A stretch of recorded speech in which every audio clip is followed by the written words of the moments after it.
यही सडक कालीगण्डकी कोरिडरसँग पनि जोडिँदैछ र त्यहाँका जनताको जीवनमा ठूलो परिवर्तन ल्याउनेछ। सडक यात्राको असुरक्षा घटाउन र पूर्वाधारलाई दिगो बनाउन हामीले सुरुङ मार्गको योजना अघि सारेका थियौँ। सम्माननीय सभामुख महोदय, प्रधानमन्त्री भएपछि संसदबाट विश्वासको मत लिने क्रममा मैले भनेको थिएँ, यो सरकारको सबैभन्दा पहिलो प्राथमिकता थालेको काम सक्ने हो। थालेका कामहरूलाई हामीले कहाँ पुर्याउँदैछौँ, यस विषयमा मैले आज यस सम्मानित सदनलाई जानकारी गराउनु पर्दछ। केही म संक्षिप्तमा जानकारी गराउँछु। काठमाडौँ तराई द्रुतमार्ग अन्तर्गत मकवानपुरको धोद्रे सुरुङ पनि ब्रेक थ्रु भएको छ। चीन र भारतलाई जोड्ने हाम्रो राष्ट्रिय गौरवको आयोजना जोगमानी किमथाङका सडक मार्ग केही दिन अघि मात्रै ब्रेक थ्रु भएको छ। ठेकेदार कम्पनीले काम छोडेपछि बुटोल नारायणघाट खण्डको सडक निर्माणको काम यो सरकार आउँदाका बखत अल्पत्र थियो। आज त्यसको काम द्रुत गतिमा अघि बढिरहेको छ। यो सरकार आउँदा धुलो उडिरहेको मुङलिन पोखरा सडक आज चिल्लो र आकर्षक भएको छ। खेल हाम्रा युवाहरूको जीवनशैली बनेको छ। त्यसैले यसपटक क्याबिनेटको पहिलो बैठकले कीर्तिपुरको क्रिकेट मैदानलाई खेल मैदानलाई रङ्गशाला बनाउने र त्यसमा फ्लड लाइट जोड्ने निर्णय गरेको थियो। त्यसका लागि टेन्डर आह्वान भएको छ। तोकिएको दिनभित्रै यसलाई सम्पन्न गर्ने गरी काम अघि बढिरहेको छ। रङ्गशालाकै कुरा गर्दा सुर्खेतमा आधुनिक कर्णाली रङ्गशाला तयार भएको छ। देशको दुर्गम भूगोल मानिने कर्णालीमा आधुनिक रङ्गशाला, यो हाम्रा युवाको भविष्यका लागि सुखद सन्देश हो। विकास निर्माणका क्रममा ब्रेक थ्रु मात्र होइन, ब्रेक लगाएर राखिएका कतिपय कामलाई पनि हामी आएपछि थ्रु गरेका छौँ। कुनै न कुनै संरचना बनिरहेको र त्यसले जनतालाई सुविधाको ढोका खोलिरहेको खबर नागरिक जीवनका लागि सुखद हो। निराशाको व्यापार गर्ने, असन्तुष्टि र उत्तेजनाको उद्योग चलाउने, त्यसमा नै आफ्नो भविष्य देखिरहेका र राजनीतिलाई सेवाको तपस्या भन्दा व्यवसायको बजार बनाउनेहरूका लागि यस्तो खबर सुखद होइन, दुःखद होला। राजनीतिलाई केवल सामाजिक सञ्जालमा प्रतिक्रिया खपतको व्यवसाय बनाउनेहरूबाट पर गएर मात्र हामी बन्दै गरेको नेपाललाई देख्न सक्छौँ। शीघ्र सार्वजनिक सेवा र सुशासनका क्षेत्रमा हामीले सुरु गरेको नागरिक एप त्यस्तै एउटा पहल हो, जसले सरकारी सेवालाई झन्झट रहित र पारदर्शी बनाएको छ। यसमा 50 भन्दा बढी सेवा आबद्ध छन्। नागरिक एप अहिले नेपालमा सबैभन्दा बढी डाउनलोड हुने नेपाली एपमा पहिलो नम्बरमा छ। हालसम्म 57,26,000 जनताले यसलाई डाउनलोड गरिसकेका छन्। जसरी केही वर्ष अघि क्युआर स्क्यान गरी भुक्तानी थाल्दा हाम्रो भुक्तानी प्रणालीमा नै क्रान्ति आयो, सेवाग्राहीलाई डिजिटल माध्यमबाट भुक्तानीको सुविधा मिल्यो, त्यसै गरी अहिले नागरिक एपबाट क्युआर कोड स्क्यान गरी बैंक खाता खोल्ने र सरकारी सेवा प्राप्त गर्ने सुविधा मिल्दा यसबाट लाइन होइन अनलाइन सेवाको लक्ष्य पुरा हुँदैछ। सरकारी कामलाई छिटो, छरितो र पारदर्शी बनाइँदैछ। नागरिक एपबाटै 1,80,000 भन्दा बढीले प्यान नम्बर लिएका छन्। राष्ट्रिय परिचय पत्र नागरिक एपमा जोड्ने निर्णय भएको 2 हप्तामा 2,50,000 भन्दा बढीले यस एप मार्फत आफूलाई राष्ट्रिय परिचय पत्रमा जोडेका छन्। यस एप मार्फत हामीले सवारी लाइसेन्स लिन, सवारी नियम उल्लङ्घनको जरिमाना तिर्न भइरहेको झन्झट हटाएका छौँ। सवारी लाइसेन्स नागरिक एपमा आबद्ध भएसँगै सवारी चालक अनुमति पत्रको फिजिकल कार्ड नै नचाहिने बताइएको छ। एक दिनमा 55,000 देखि 60,000 सम्मले यस सम्बन्धी छरितो सेवा लिइरहेका छन्। सवारी नियम उल्लङ्घन हुँदा ठाउँका ठाउँ अनलाइनबाट जरिमाना तिर्ने व्यवस्था गरिएकाले तिर्ने र लिने दुवै थरी दङ्ग परेको रमाइलो जानकारी सामाजिक सञ्जालमा हामी सबैले देखेका छौँ। हेर्दा सानो कुरा, देशको प्रमुख प्रशासकीय थलो सिंहदरबार छिर्न भित्रबाट अनुमति लिनुपर्ने र सिंहदरबार छिर्न लाइन बस्नुपर्ने झन्झट थियो। अहिले सिंहदरबार छिर्न कसैसँग अनुमति लिनु पर्दैन। सरकारी परिचय पत्रको क्युआर स्क्यान गरेर भित्र छिर्न पाइन्छ। मेरो विश्वास छ सरकारी काममा नागरिक एपको प्रयोगलाई विस्तार गर्दै हामी केही समयभित्र सार्वजनिक सेवाका क्षेत्रमा क्रान्ति ल्याउन सक्नेछौँ। सरकारी कार्यालयमा कामका फाइलहरू अड्काउने, कामको समयावधि लम्बाउने र यसबाट सेवाग्राहीले दुख पाउने स्थितिबाट मुक्त गर्न क्युआर कोड मार्फत फाइल मुभमेन्ट ट्र्याकिङ गर्ने प्रणालीलाई अगाडि बढाएका छौँ। सरकारी कार्यालयमा हुने कामको जानकारी मोबाइलबाटै पाउने व्यवस्था मिलाउँदैछौँ। जहिल्यै काम भइरहेको हुने तर कहिल्यै नसकिने हाम्रो विकास निर्माण र कानुन निर्माणको ढाँचामा यसरी ब्रेक लगाउँदैछौँ। सभामुख महोदय, राम्ररी सञ्चालनमा नआएका अन्तर्राष्ट्रिय विमानस्थलको प्रयोग बढाउन यस सरकारले ठोस कदम चालेको छ। भैरवा र पोखरामा अन्तर्राष्ट्रिय उडानको प्रबन्ध भएको छ। यही अवधिमा बङ्गलादेशमा 40 मेगावाट विद्युत निर्यातका लागि त्रिपक्षीय विद्युत बिक्री सम्झौता भएको छ। केही दिन अगाडि सामाजिक सञ्जालको एक्सको प्रयोगकर्ता एकजनाले लेख्नु भएको देखेँ, सामाजिक सुरक्षा कोष भन्ने चाहिँ गरिबहरूको बाँच्ने आधार रहेछ। पित्तथैलीको ढुङ्गा हटाउन रु 10,775 ओपिडी, विभिन्न किसिमका जाँच अपरेसन ओखती बेडसम्म आइपुग्यो। अझ यो वर्ष नै 1,25,000 सम्मको सुविधा पाइँदो रहेछ। जसले सुरुवात गर्यो त्यसको जय होस्। यो पढेर म केही बेर गोरिएँ। योगदानमा आधारित सामाजिक सुरक्षा कोषको सुरुवात गर्दा हामीले निकै ठुलो विरोध पनि झेलेका थियौँ। नयाँ युगको सुरुवात भयो भन्दै सामाजिक सञ्जालमा ट्रोल गरिएको थियो। तर अहिले करिब 19 लाख श्रमजीवी पेसाकर्मी सामाजिक सुरक्षा कोषमा आबद्ध भइसकेका छन्। यसमा रोजगारीमा रहेका जो कोहीको पनि आबद्धता बढाउँदै लैजाने हाम्रो लक्ष्य छ, नीति छ। सरकार सञ्चालनको 100 दिनभित्रै 18 वर्ष अघिदेखि थाल्ने भएको शान्ति प्रक्रियाका बाँकी कामलाई अन्तिम निष्कर्षमा पुर्याउन हामी सफल हुँदै आएका छौँ। त्यसतर्फ अघि बढिरहेका छौँ। त्यस सिलसिलामा सत्य निरूपण तथा मेलमिलाप आयोग ऐन 2071लाई संशोधन गर्न बनेको विधेयक सर्वसम्मतिबाट स्वीकृत र प्रमाणीकरण भएको छ र आयोगले पूर्णता पाउने क्रममा छ।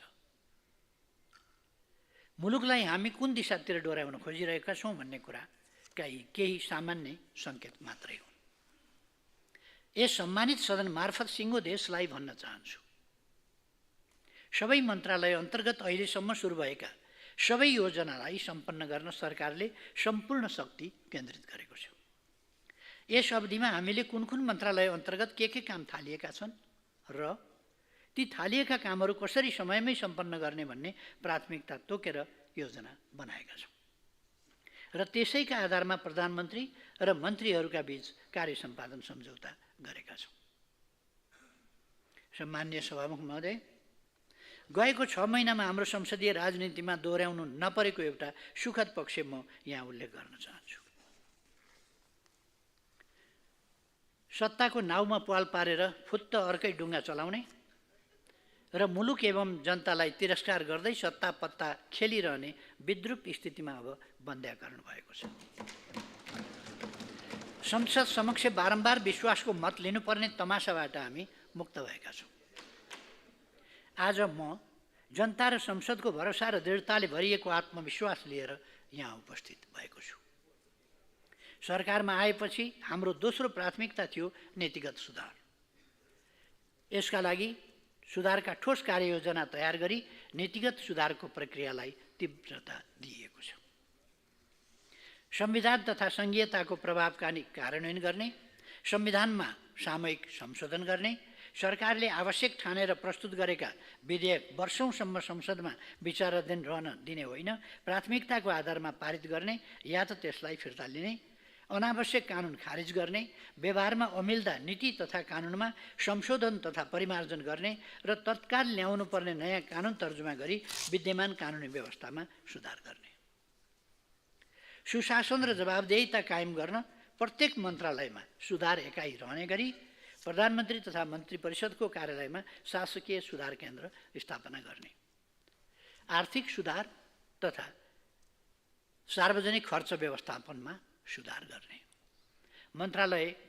मन्त्रालयगत प्राथमिकताको आधारमा सुधारका कामलाई तीव्रता दिने, प्राथमिकताका यिनै बुँदाका आधारमा सुशासन र शासकीय सुधारका लागि सरकारले प्रधानमन्त्रीको नेतृत्वमा उच्चस्तरीय शासकीय सुधार आयोग र मुख्य सचिवको संयोजनमा शासकीय सुधार कार्यान्वयन समितिको अवधारणा अघि बढाएको छ। आर्थिक सुधार सुझाव आयोग कार्यरत छ। तत्काल आर्थिक तथा व्यावसायिक वातावरण सुधार गरी लगानी अभिवृद्धि गर्न 11 सुशासन प्रवर्धन तथा सार्वजनिक सेवा सम्बन्धी 12, भूमि तथा वन सम्बन्धी 3, आर्थिक कार्यविधि तथा वित्तीय उत्तरदायित्व ऐन, निजीकरण ऐन र सहकारी ऐन गरी 29 वटा ऐनमा अध्यादेश मार्फत संशोधन गरिएका छन्। अध्यादेश मार्फत एकैपटक यी कानुन संशोधन गरिएपछि मिडियाकै शब्द सापटी लिएर भन्छु, सुशासन र व्यावसायिक वातावरण निर्माणमा देशले अभूतपूर्व सुधारको थालनी गरेको छ। यसबाट अब सरकारी कार्यालयमा फाइल गुमाएर सेवाग्राहीका काम अड्काउने प्रवृत्ति रोकिनेछ। कानुनमा तोकिएको अवधि बाहेकका सबै काम 7 दिनभित्र सक्नै पर्ने कानुनी व्यवस्था गरिएको छ। नेपाली सूचना प्रविधिमा आधारित कम्पनीलाई अन्तर्राष्ट्रिय बजारमा प्रतिस्पर्धा गर्न सक्ने वातावरण बनाइएको छ। अब हाम्रा नेपाली कम्पनीहरूलाई विदेशमा सहायक कम्पनी तथा शाखा खोल्न, कारोबार गर्न र विदेशमा गएको आम्दानी नेपाल भित्र्याउन सक्ने वातावरण बनाइएको छ। विदेशमा भएको आम्दानी नेपाल भित्र्याउन सक्ने वातावरण बनाइएको छ। उपभोक्ता हित संरक्षण सम्बन्धी आपसमा बाजिएका कानुनमध्ये अप्रासङ्गिक कानुन खारेज गरिएको छ। प्रतिस्पर्धाको माध्यमबाट वस्तुको मूल्य निर्धारण हुने व्यवस्था गरी एकातिर उद्यमी व्यवसायलाई अनावश्यक तर्साउने अवस्था हटाइएको र अर्कातिर उपभोक्ता हित संरक्षणलाई अझै मजबुत बनाइएको छ। उद्योग दर्ताका लागि निवेदन दिएको 15 दिनभित्र सरकारी अधिकारीले निर्णय दिनुपर्ने र यस अवधिमा निर्णय नदिए स्वतः उद्योग सञ्चालनको मान्यता दिने व्यवस्था गरिएको छ। उद्यमीले कम्पनी खोल्न पाउने तर टाट फर्किँदा समेत बन्द गर्न अनावश्यक झन्झटमा फस्नुपर्ने अवस्था सदाका लागि अन्त्य गरिएको छ। सहकारी ठगी सम्बन्धी संसदीय समितिको प्रतिवेदनले औल्याएका अनुरूप बचतकर्ताको बचत सुरक्षा गर्न तत्काल आवश्यक राष्ट्रिय सहकारी नियमन प्राधिकरण गठन गर्ने लगायतका तत्काल गर्न पर्ने कामका लागि विद्यमान सहकारी ऐनमा संशोधन गरिएको छ। अध्यादेशबाट प्राप्त हुने उपलब्धिको सूची लामो छ। यसका विशेषताका बारेमा व्यापक सामाजिक बहस भइसकेको छ। यसप्रति मान्यज्यूहरू जानकार नै हुनुहुन्छ। सभामुख महोदय, संसदको गएको अधिवेशनपछि आजका दिनमा आइपुग्दा 29 कानुन संशोधन गरी अध्यादेश ल्याइयो। सरकारले अहिले नै किन अध्यादेश ल्याउनु पर्यो यसबारे थोरै चर्चा गर्ने अनुमति चाहन्छु। हामीले लामै समयदेखि सार्वजनिक वृत्तमा सुन्दै आएका छौँ, ढिलो भयो, अपेक्षा अनुरूप अवस्थामा परिवर्तन आएन। प्रश्न हामी सबैका माझ छ। त्यही अवस्थामा परिवर्तन गर्न सामाजिक सेवाका क्षेत्रमा के सुधार गर्नुपर्छ? व्यावसायिक क्षेत्रको मनोबल बढाएर उत्पादनमा वृद्धि गर्न कहाँ अवरोध छ? जनताले कहाँ कुन कानुनको उल्झनले दुःख पाइरहेका छन्? ती उल्झन र गाँठाहरू तत्काल फुकाउन कानुनी सुधार नै पहिलो पाइला थियो। नियमित प्रक्रियाबाट एउटा कानुन पारित गरी लागू गर्न न्यूनतम 5-6 महिना लाग्नेमा हामी सबै जानकार नै छौँ। एकातिर प्रक्रिया, अर्कोतिर नतिजा।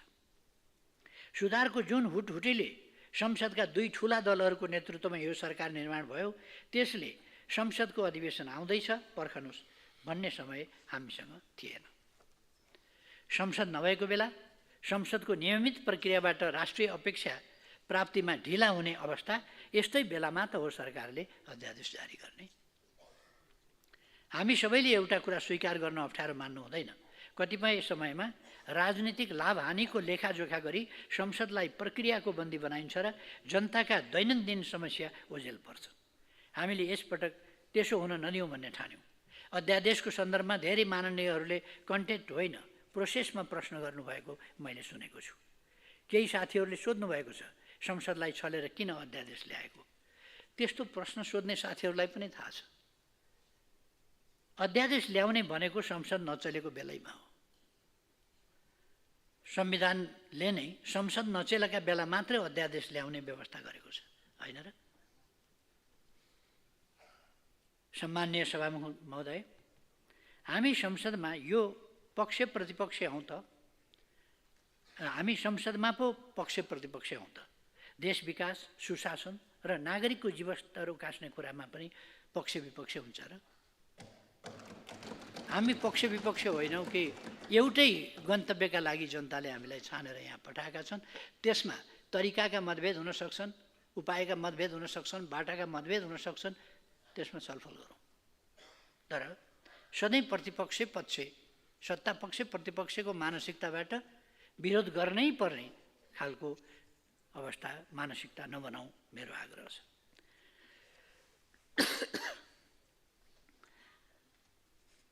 बैंकमा लगानी योग्य पैसा छ, तर कोही व्यवसायी ऋण लिएर किन लगानी गरिरहेको छैन? विदेशबाट रेकर्ड ब्रेक रेमिटान्स भित्रिँदा पनि किन बजारमा मागमा कमी आइरहेको छ?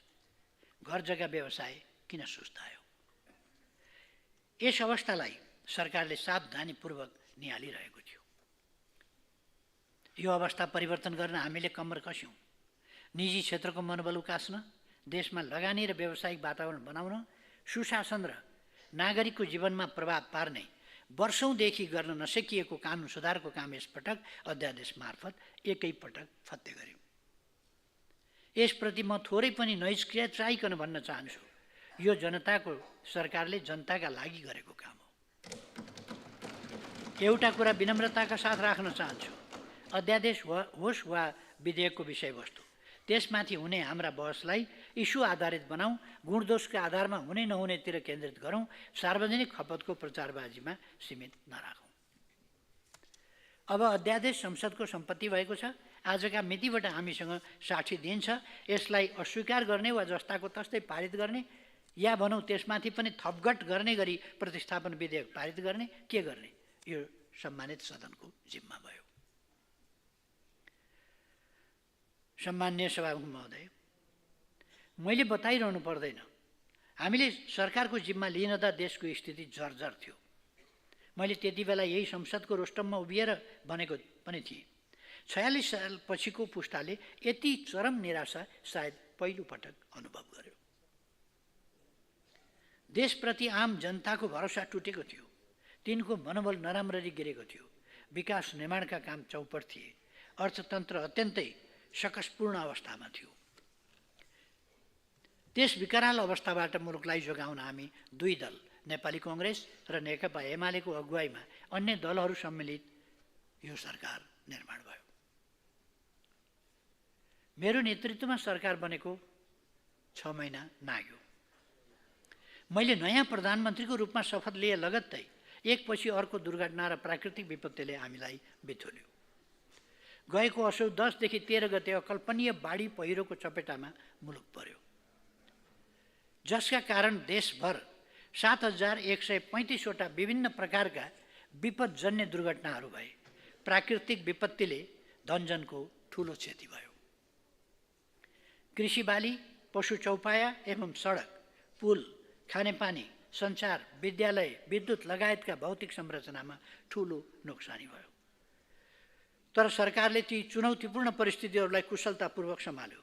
परिणामस्वरूप त्यो क्षतिका बावजुद पनि यस वर्ष दशैंको अवसरमा काठमाडौँ छोडेर दशैंमा घर फर्किनेको सङ्ख्या अघिल्लो वर्ष जस्तै करिब 8 लाख पुग्यो। हामीले सबै तत्काल व्यवस्था गर्यौँ यातायात। मलाई लाग्छ यस अवधिमा सरकारको काम गर्ने तरिकाले देशमा व्याप्त गहिरो निराशालाई चिर्न, जनतामा आशा र उत्साह सञ्चार गर्न अनि देशलाई तीव्र आर्थिक वृद्धिको दिशामा लैजान हामी धेरै हदसम्म सफल भएका छौँ। यद्यपि हामीले गर्न बाँकी काम धेरै छ। सभामुख महोदय, आँकडामा बोल्नुपर्दा हामी सरकारमा आउनु अघि र पछिका अर्थतन्त्रका केही परिसूचकको तुलनात्मक जानकारी राख्ने अनुमति चाहन्छु।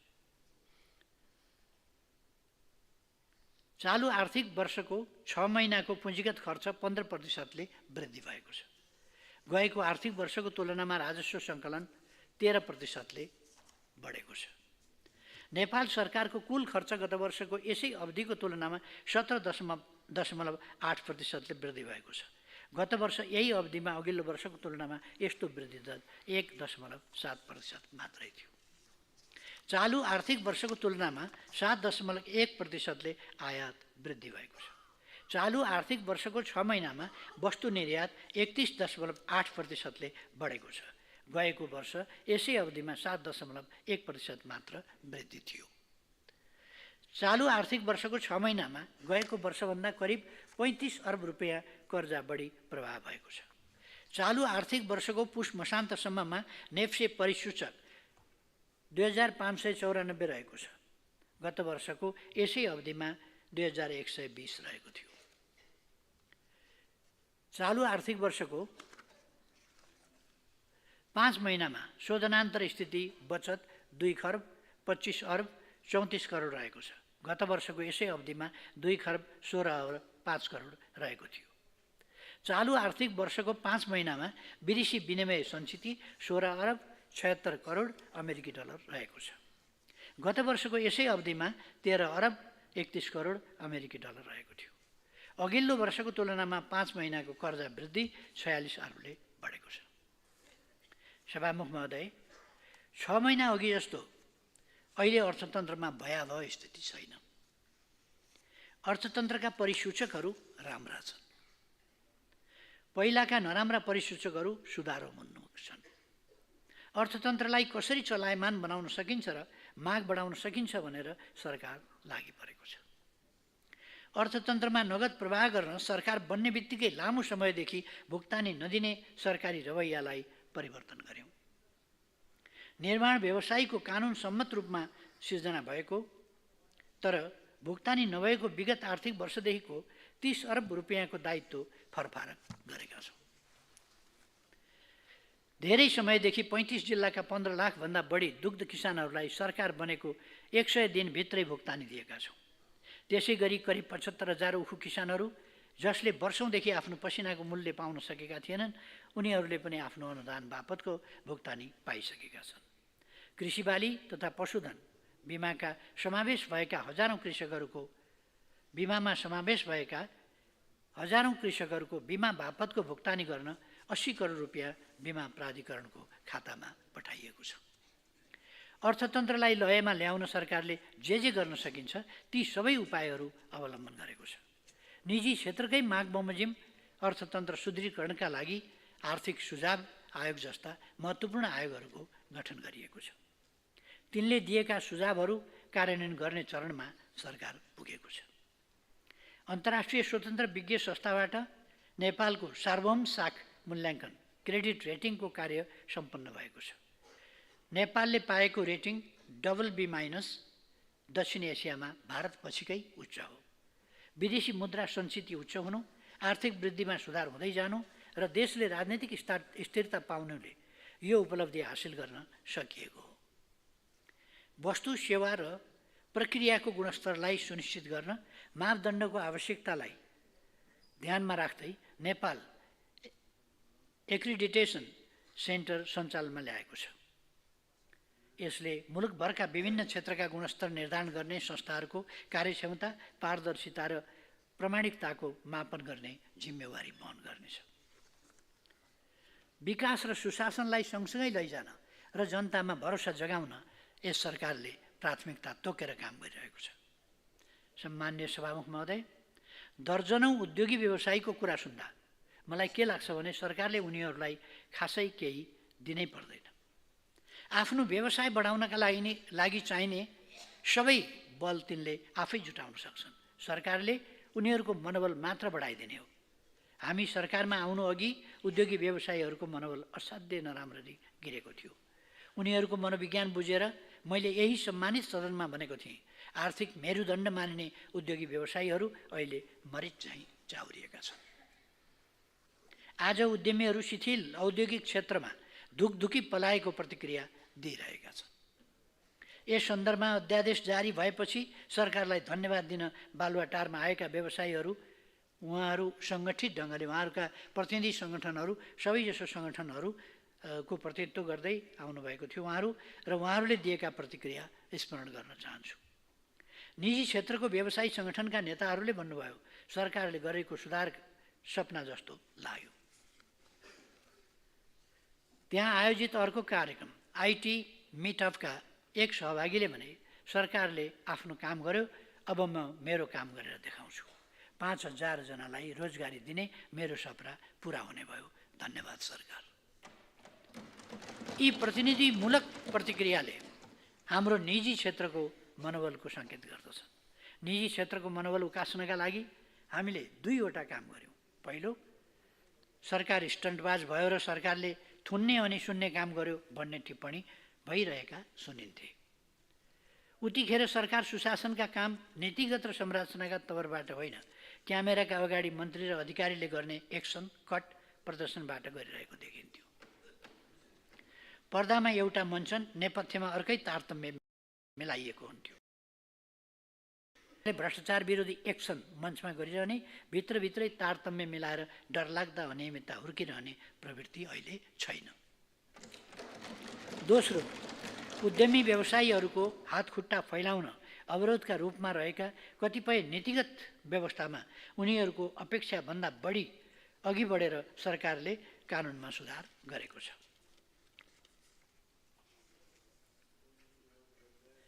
सभामुख महोदय, कतिपय साथीहरूबाट मैले बच्चाको जस्तो स्वभाव भन्ने टिप्पणी पनि सुन्ने गरेको छु। बच्चा होस् वा पाका, कसैलाई पनि डर देखाउनु हुँदैन भन्ने म ठान्छु।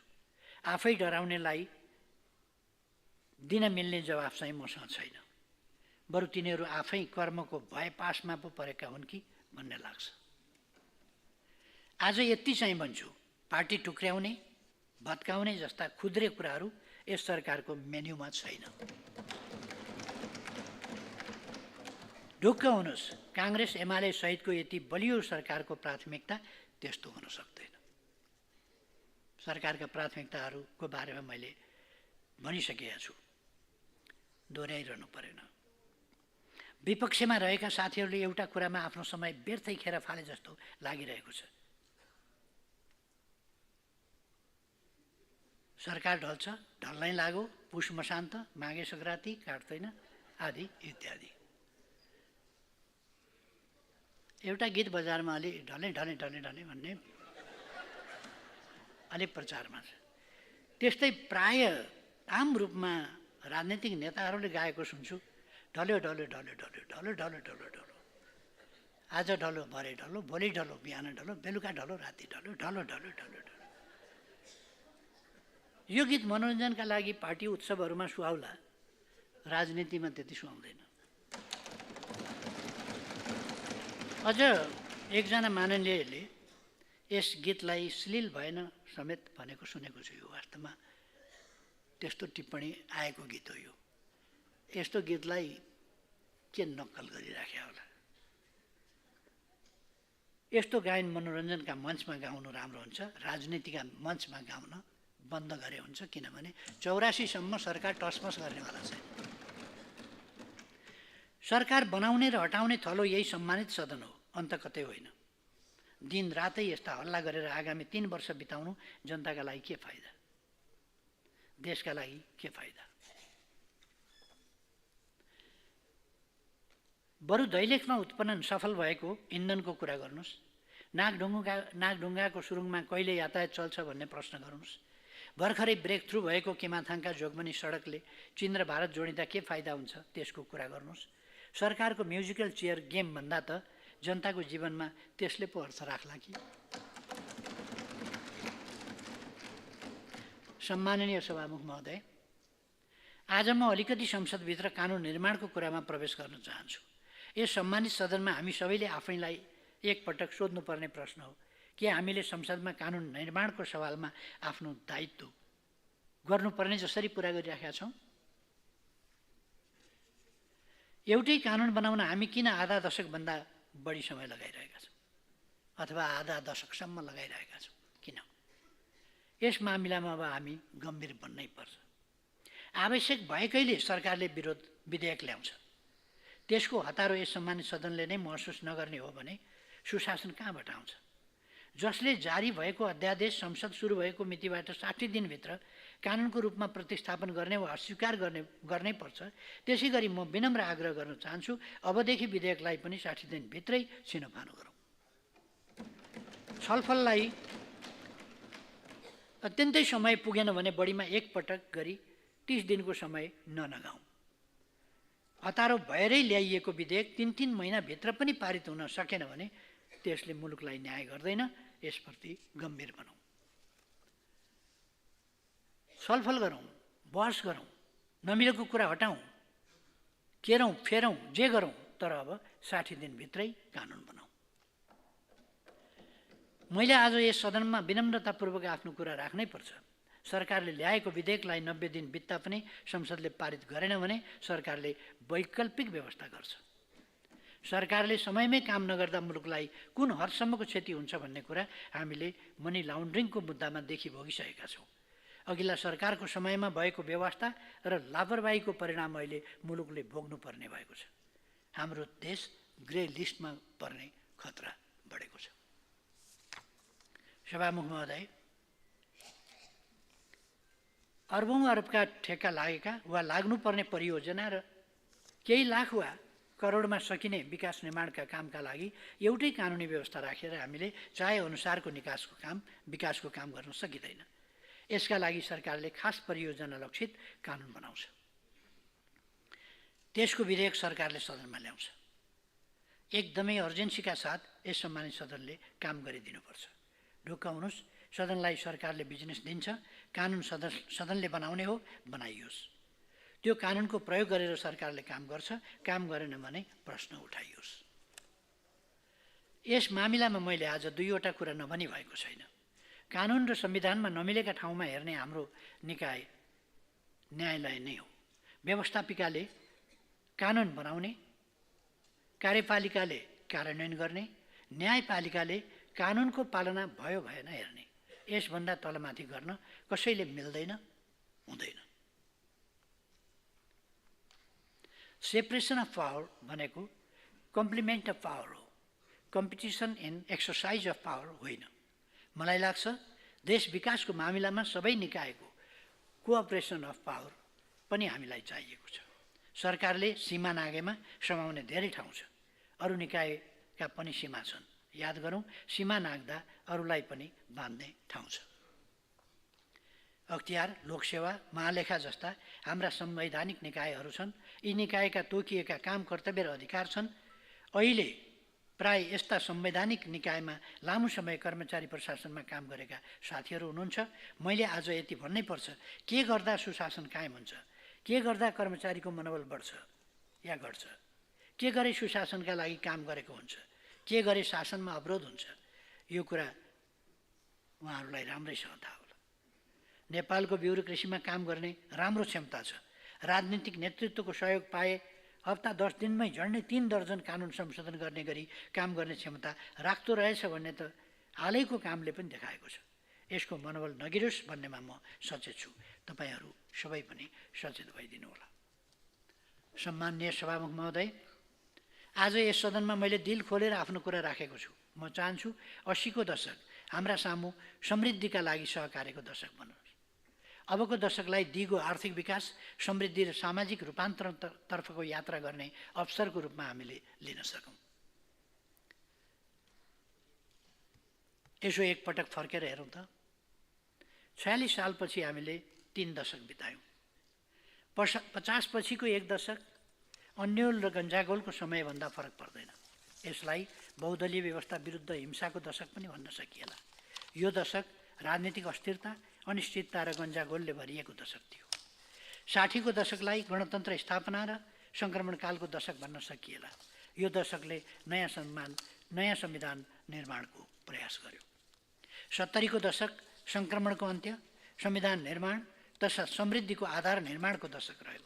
यस दशकमा नाकाबन्दी र भूकम्पले सिर्जना गरेका बाधाहरू पन्छाउँदै संविधान कार्यान्वयन गर्ने, कानुन बनाउने र दूरगामी महत्त्वका पूर्वाधार निर्माणका काम भए।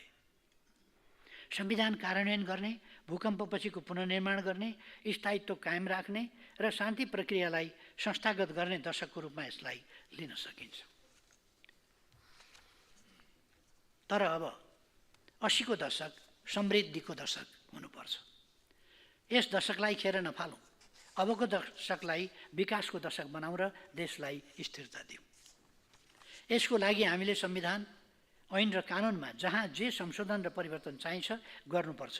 हामीले सुरुदेखि भन्दै आएका छौँ, संविधान देश र जनताको हितका लागि साधन हो, साध्य होइन र संविधान असंशोधनीय विषय पनि होइन। हामीले संविधान बनाएको 10 वर्ष भयो। अब यसको रिभ्यू गर्ने बेला आएको छ। हामीले यसो भन्दा कतिपयले संविधान संशोधन गर्नु पश्चगमन हो भन्न समेत भ्याए। तर आज फेरि तिनी शक्तिहरू संविधान संशोधनको कुरा खै भन्दै हिँडेको देख्दा उहाँहरूले पनि यो मुद्दालाई बोक्न थाल्नु भएछ होइन भनेर मलाई खुसी लागेको छ। सभामुख महोदय, यस सरकारले संविधान प्रारम्भ भएपछि अभ्यासमा देखा परेका सबल र दुर्बल पक्ष तथा अभ्यासका क्रममा देखा परेका जटिलताको समीक्षा गरी राजनीतिक स्थायित्वको लागि संविधानमा आवश्यक संशोधन र तदनुकूलको कानुन निर्माण गर्ने विषयलाई प्राथमिकता दिन्छ। यसका लागि सरकारमा रहेका नेपाली कांग्रेस र नेकपा एमाले विज्ञ सम्मिलित आन्तरिक अध्ययन कार्यदल बनाएको छ। त्यससँगै सरकार पक्षीय दलहरूसँगको छलफल गरिनेछ। विभिन्न पक्षसँग सघन विमर्श गरी पहिले संविधान संशोधनका विषय पहिचान गरिनेछ र पहिचान गरेका विषयहरूमाथि संसदमा प्रतिनिधित्व गर्ने वा बाहिर रहेका दलहरू र सरकारवालाहरूसँग छलफल गरिनेछ। हामी स्पष्ट छौँ, पार्टीहरूका आफ्नै धारणा र पोजिसन हुन सक्दछन्। मिलेका कुरामा साझा धारणा बनाइनेछ, नमिलेका कुरामा बहस र छलफल गरिनेछ।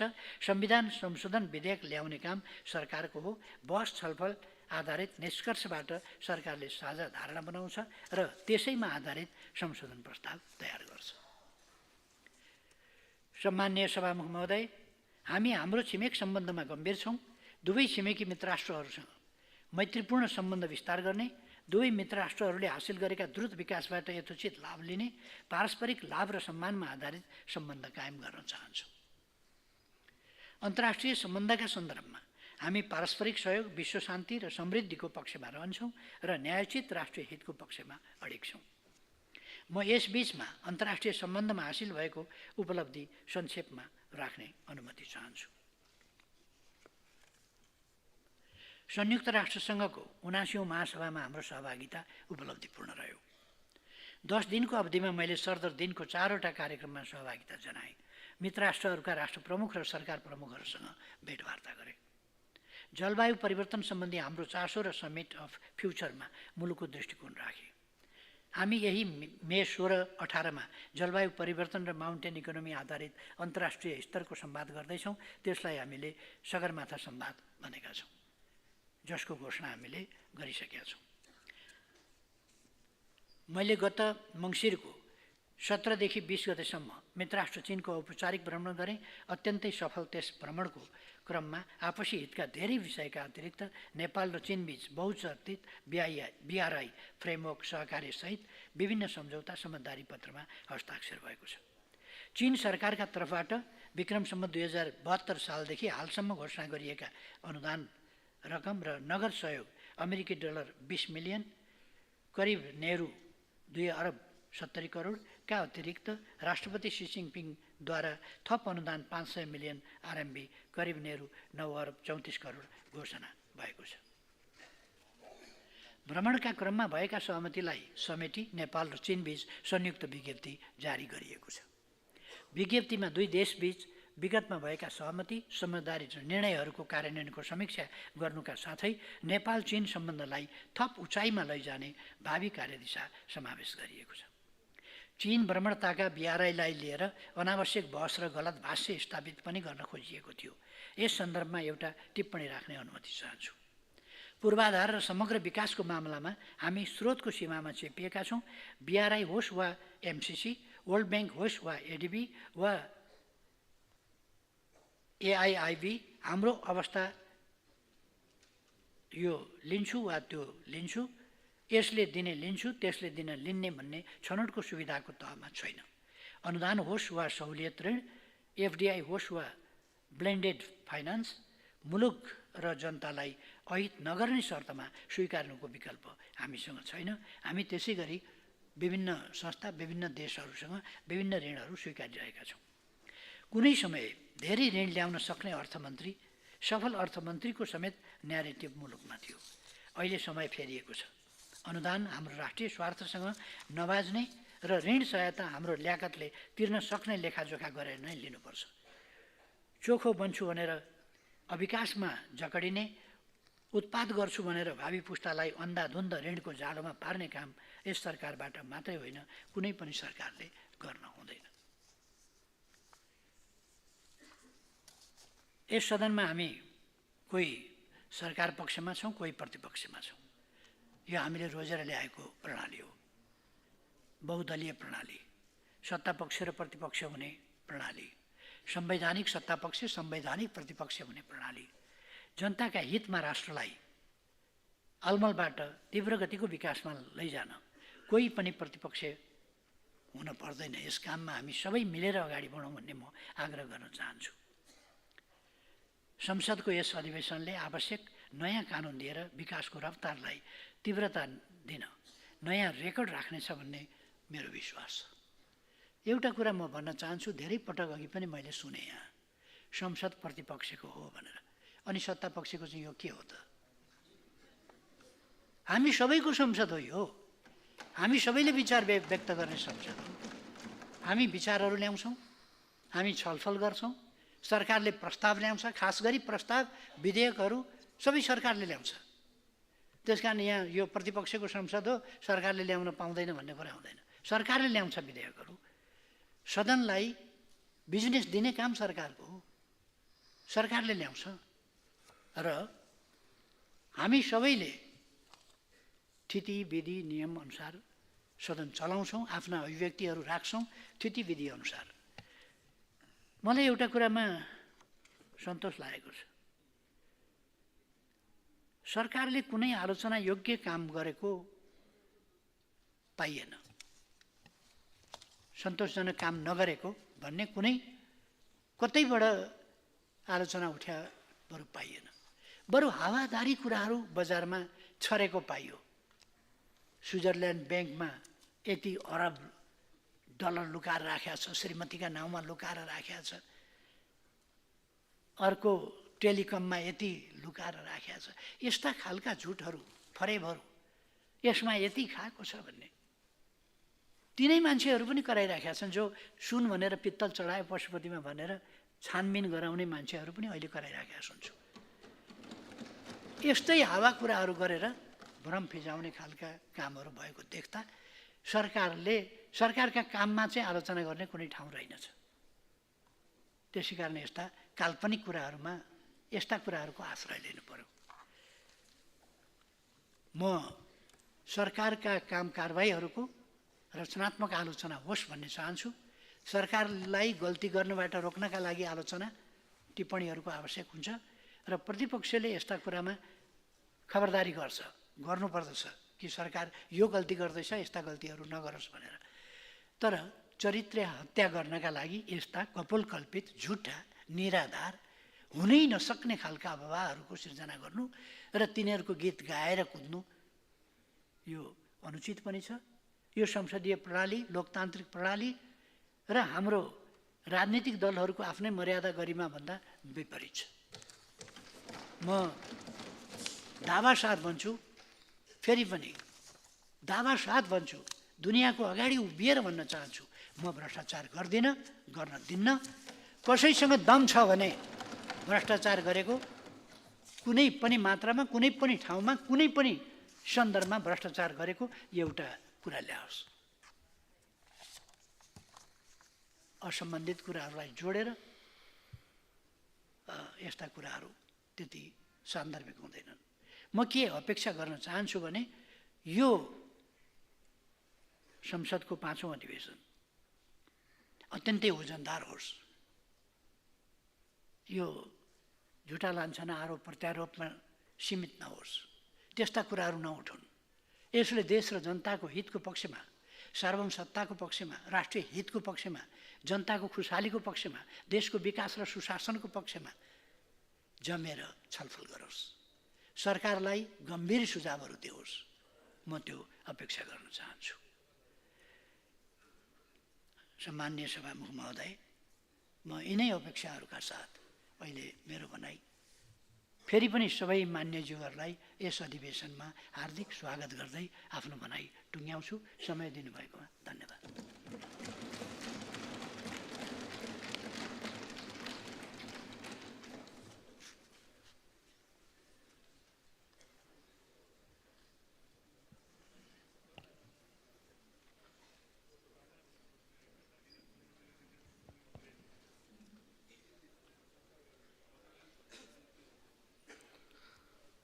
माननीय सदस्यहरू, अब दलीय प्रतिनिधित्वको आधारमा बोल्नको लागि माननीय सदस्य शेरबहादुर देउवालाई म समय दिन्छु।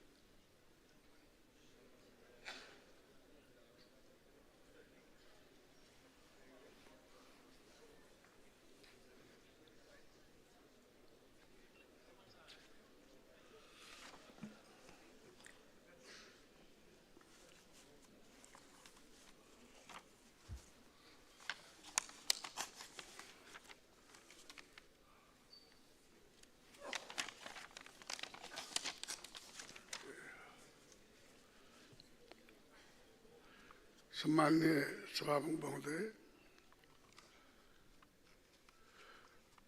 विशेषमा 2079 को आम निर्वाचन पश्चात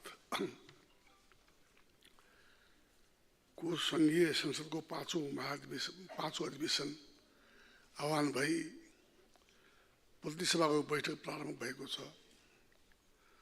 प्रजातन्त्र प्राप्तिको झन्डै 75 वर्षको अवधिमा हामीले धेरै राजनीतिक आरोह अवरोहको अनुभव गरेका छौँ। शहीदहरूको बलिदान, कयौं सपुतहरूको त्यागले देशमा संघीय लोकतान्त्रिक गणतन्त्र स्थापना भएको छ। म सबैभन्दा पहिले लोकतन्त्रका लागि जीवन आहुति दिने ज्ञात अज्ञात प्रातः स्मरणीय शहीदहरूको बलिदानको स्मरण गर्दै श्रद्धाञ्जली अर्पण गर्न चाहन्छु। लोकतान्त्रिक आन्दोलनमा नेतृत्व गर्ने सबै अग्रज नेताहरूप्रति सम्मान व्यक्त गर्न चाहन्छु र लोकतन्त्र प्राप्तिको आन्दोलनमा योगदान गर्ने सबैलाई सम्मानपूर्वक प्रशंसा गर्न चाहन्छु। संसदको यो अधिवेशनमा मान्य सदस्यज्यूहरूलाई स्वागत गर्दछु। संसदको यो अधिवेशन देश र जनताको पक्षमा काम गर्न सफल होस् भन्ने पनि शुभकामना व्यक्त गर्न चाहन्छु। सभामुख महोदय, संसदको हिउँदे अधिवेशन कानुन निर्माण गर्ने अधिवेशनको रूपमा लिइन्छ। पहिलेदेखिका धेरै विधेयकहरू संसदमा विचाराधीन छन्। सरकारले नयाँ विधेयक पनि संसदमा प्रस्तुत गर्दैछ। लोकतन्त्रमा विधिको शासन हुनुपर्दछ। हाम्रा प्रत्येक काम कारबाही कानुनबाट निर्देशित हुनुपर्दछ। संविधानको कार्यान्वयनका लागि होस् वा अन्य काम गर्नका लागि होस्, आवश्यक कानुन सदनले नै बनाउने हो। तसर्थ सदनमा विचाराधीन सबै विधेयक यो अधिवेशनबाट पारित हुने मैले विश्वास लिएको छु। सभामुख महोदय, वर्तमान सरकार गठन भएको 6.5 महिना पुरा भएको छ।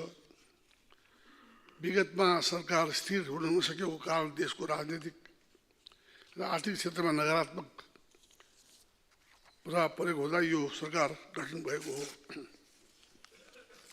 नेपाली कांग्रेस, नेपाली कम्युनिस्ट पार्टी एमाले बीच 7 बुँदे सहमति भएर सरकार गठन भएको हो। हामी दुवै दलका साथै अन्य राजनीतिक दलहरू पनि सरकारमा सहभागिता र समर्थन रहेको छ। नेपाली कांग्रेस र एमाले बीचको 7 बुँदे सहमति कार्यान्वयन गर्ने विषयमा नेपाली कांग्रेस दृढ छ।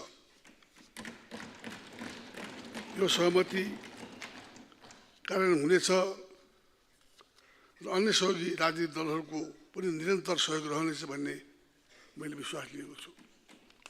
सभामुख महोदय, सङ्घीय लोकतान्त्रिक गणतन्त्रात्मक शासन व्यवस्थाको सुदृढीकरण र यसै व्यवस्थाका माध्यमले मुलुकमा दिगो शान्ति स्थापना गर्न, भ्रष्टाचार नियन्त्रण गर्दै सुशासनको प्रत्याभूति गर्ने देशको अर्थतन्त्रलाई चलायमान बनाउँदै आर्थिक प्रगति गर्न,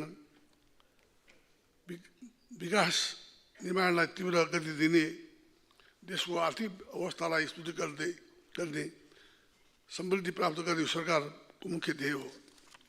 सरकार यस मार्गमा सकारात्मक रूपले अगाडि बढिरहेको छ र आगामी दिनमा पनि राम्रो काम गर्दै जानेछ भन्ने मैले विश्वास लिएको छु। कुनै पनि सरकारको समग्र मूल्याङ्कन गर्दा 6 महिनाको समय पर्याप्त हुँदैन। सरकारले यो अवधिमा गरेका काम राम्रा छन्, त्यसैले भविष्यमा असल परिणाम देखिने मैले अनुभूति गरेको छु। सम्माननीय सभामुख महोदय, मुलुकको समग्र विकासका लागि लोकतन्त्रको सुनिश्चितता, सुदृढ अर्थतन्त्र आवश्यक हुन्छ। हामी लोकतन्त्रमा आवश्यक राजनीतिक अधिकारको उपयुक्त गरिरहेका छौँ, तर आर्थिक अवस्था सुदृढ हुन सकेको छैन। परिणामस्वरूप विकास र समृद्धिका यात्रा चाहनाअनुसार अगाडि बढ्न सकेका छैनन्। हाम्रो देशको आर्थिक अवस्था उकास्न जरुरी छ। हालै सरकारले व्यावसायिक वातावरण प्रबन्ध गर्न देशभित्र र बाहिरबाट लगानीको अनुकूल वातावरण बनाउन अध्यादेशबाट केही कानुन ल्याएको छ। यसले देशको आर्थिक अवस्थामा सुधार ल्याउने कुरामा मैले विश्वास गरेको छु। सुशासनको सुनिश्चितता, सेवा र प्रवाहमा सहजताका लागि पनि सरकारले कानुन बनाएको हो। यी कानुनहरूले देशमा सुशासन कायम गर्ने, भूमिहीन सुकुम्बासी एवं अव्यवस्थित बसोबासोको समस्या समाधान गर्ने, सहकारीको क्षेत्रमा देखा परेको समस्या समाधान गर्ने, यी कानुनहरूले आर्थिक क्षेत्रमा क्रियाशील निजी क्षेत्र उत्साहित र सकारात्मक भएको मैले पाएको छु। यी अध्यादेशहरू सम्मानित स्तरबाट स्वीकृत हुने नै छन्। पछि पेश हुने प्रतिस्थापनात्मक विधेयक आवश्यक भए थप परिभाषित गरी परिणत गर्न म आग्रह गर्दछु। साथै यी कार्यान्वयन गर्ने यथाशक्य चाँडो आवश्यक नियम बनाउन पनि सरकारलाई आग्रह गर्दछु। सभामुख महोदय, संसदमा कानुन निर्माणको विषयले हाम्रो गति लिन नसकेको गुनासो सुनिएको छ। संसदमा संविधानको कार्यान्वयनसँग र नागरिकको प्रत्यक्ष सरकारको विषय विचाराधीन छन्। मैले अघि नै भनिसके, लोकतन्त्रको आधारभूत मान्यता विधिको शासन हो। कानुन निर्माणको थलो संसद नै हो। तसर्थ हामीले आवश्यक कानुन बनाउन ढिलाइ गर्नु हुँदैन। र म यस विषयमा मान्य सांसदहरूको गम्भीरतापूर्वक ध्यान आकृष्ट गर्न चाहन्छु। संविधानको कार्यान्वयनसँगै सम्बन्धित र नागरिकको सरकारको विषयमा आवश्यक पर्ने थप विधेयकहरू पनि सरकारले चाँडै संसदमा पेश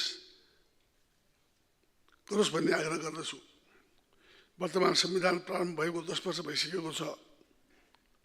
10 वर्षको अवधिमा संविधानको अभ्यासको समीक्षा गर्ने,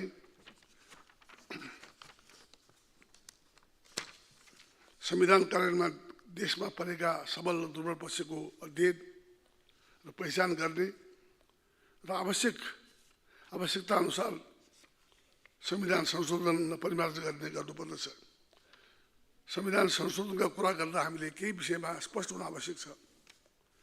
संविधान संशोधनको कुरा गर्दा बहुलवादमा आधारित बहुदलीय प्रतिस्पर्धा सहितको सङ्घीय लोकतान्त्रिक गणतन्त्रात्मक शासन व्यवस्था र समावेशिता लगायतका संविधानका आधारभूत विशेषताहरूलाई कमजोर गर्नु हुँदैन। राजनीतिक दलहरूका बीचमा सहमतिका आधारमा संविधान सुधार गर्नु पर्दछ। यसबारेमा हामीले छलफल प्रारम्भ गरिसकेका छौँ। हामीले अन्य राजनीतिक दलहरूसँग पनि संविधान सम्वाद र सहमति सहकार्यको लागि अगाडि बढ्नुपर्छ भन्ने मेरो विश्वास छ। सभामुख महोदय, लोकतान्त्रिक पद्धति संसारको उत्कृष्ट शासन व्यवस्था हो। लोकतन्त्रको कुनै पनि विकल्प हुन सक्दैन। लोकतन्त्रको विकल्प भनेको लोकतन्त्र मात्रै हो। त्यसैले राजनीतिक प्रणालीले राष्ट्रलाई समुन्नत बनाउन सक्दछ। तसर्थ लोकतन्त्रको विकल्प खोज्नु होइन, बरु यसलाई थप सुदृढ बनाउँदै नागरिकको जीवनसँग जोड्नु पर्दछ। हामीले अवलम्बन गरेका शासकीय प्रणालीमा लोकतन्त्रका सबै गुणहरू विद्यमान छन्। संसारका कमै देशमा भएको समानुपातिक प्रतिनिधित्व समावेशी प्रणाली हामीले अपनाएका छौँ। नागरिकका सबै मौलिक हक सुरक्षित गरिएका छन्। हामी राजनैतिक रूपले अधिकार सम्पन्न भएका छौँ। अब आर्थिक रूपले पनि अब सबल हुनु आवश्यक छ। लोकतन्त्र अनुशासन पद्धति पनि हो। लोकतन्त्रले प्रत्याभूत गर्ने स्वतन्त्रतालाई अराजकता गर्न पाउने सुविधाको रूपमा बुझ्नु हुँदैन। लोकतन्त्रको विशाल स्वतन्त्रताको छहानी पनि सभ्य, शिक्षित र सुसंस्कृत समाज निर्माण गर्नुपर्दछ। सभाको महोदय, अन्तमा फेरि एकपटक यो अधिवेशनको पूर्ण सफलताको कामना गर्दै सबैलाई धन्यवाद दिन्छु। धन्यवाद। जय नेपाल।